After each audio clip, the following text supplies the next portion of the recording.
Alright, welcome back to the D20 Tavern. This is a quick Roll20 additional lighting tutorial for converting a map from one version to another for dynamic lighting.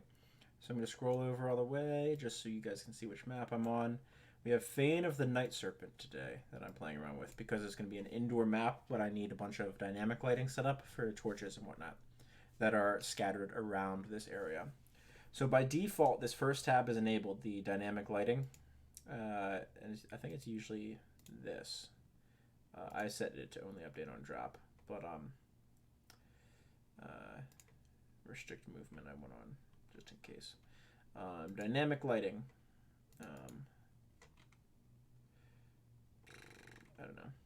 Dynamic lighting. So we're gonna enhance the dynamic lighting. So adding that level of it. We're going to update on token drop, and we're going to click OK. So that's going to give us what we had before. So you'll see how some of this is in red. That's because that area is considered for Rory's dark vision. I have a Rory dropped right there, just so that way I can use that red as an example since I can see it as a GM. So this right here is set up for the regular dynamic lighting, 40 feet, 20 feet. All players see it, super easy. But we want to set it up for the dynamic lighting tab so that way it works with this dark vision setup. The way that I like to do that is I will make a copy of this. So hit Control C, Control V. Now I have an extra one there. We'll move this extra one to a negative space in the map, and now we'll edit this extra one to include that dynamic lighting. So vision, not vision, token emits light, 40 feet and 20 feet. Hit save changes, and you'll see it pop up right away. Like, it'll illuminate the negative space on the map that you place it inside. I have a couple of these set up already up here, but I'll delete them just so I can show you what I'm talking about. So now, if I copy and paste this token, I can paste a whole bunch of them, and I don't have to keep remaking it. But we still have an issue with the token. I don't want it to snap to the grid like it's trying to do right now. It's trying to snap to the grid. No matter where in the square that I place it, it tries to snap up there. That's we don't want it. So we're going to make advanced is drawing. And now we can move it around freely. It's the same way that you can set a familiar. If one of your players has a familiar, just make sure to set it as a drawing, and they can place it anywhere on the map. It won't have to snap to the grid. So now I'm going to place this token right on top of the old one, and this one right on top of the old one. There we go. And now that dynamic lighting is set up, and I still have the other tokens that exist there also, which makes things so much easier. Now, if you want to be over the top, you can remove the token emits light. Like all players see it, so basically it's only giving light to you as the GM, so that way you're not doubling up on that.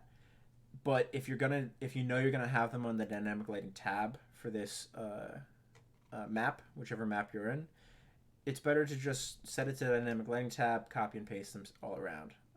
So we're gonna clear this guy. I think I need to put one of these actually right here.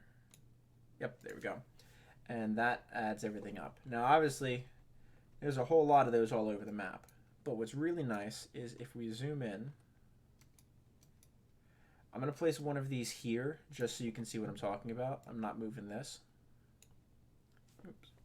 Control Z will undo whatever movement you just did. So we're going to set dynamic lighting on. Awesome. Cancel. Close this and go to the objects and tokens layer. Nothing exists right there. Now there's light that's coming from that spot, but there's no actual visible token there. These things exist only on the dynamic lighting level. So as long as they're on top of everything, light will be coming from where the map intends light to be coming from.